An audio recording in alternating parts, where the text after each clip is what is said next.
একসাথে হবে।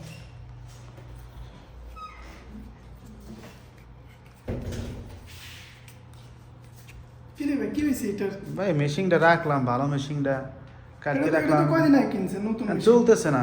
কালকে আবার এটা কেন চলতেছে চলে না কেন? জানি না হঠাৎ করে কি হয়েছে। দেখো দেখি হয়েছে, ব্যাটারি গেছে নাকি চার্জ নাই। কইতে পারি না। আমি অনেক ট্রাই করলাম, চলতেছে না। কত টাকা দিয়েছেন এটা? কিনছিলাম 170 টাকায়। এই যে বলা দিয়ে ফেলাই দেন। না তুমি ট্রাই করে দেখো যে সমস্যাটা কি, বোঝো কিনা। কি সমস্যা দেখি তো। আরে ভাই চলে তো। আরে ভাই এ কি করবেন ভাই? আরে ভাই চলে তো। আমার হাতে তো ফোন চলে। করে দিয়েছেন ভাই, আমার সামনে বিয়া। কি ভাই, মেশিন তো চলে। আমার হাতে চলো না। ভাই ভাই এখন কি আমি এ এখন ভাই। আমি কি করবো? আমার কোনো এই আমার বলা আমার বিয়া ভাই, সামনে তো আমার বিয়া। কি রে ভাই? আমার সেদিন ফোন করে দিলেন। আরে ভাই আমাদের পেছন চলে না মেশিন। কই দেখি, আমার দেখলাম চলো না।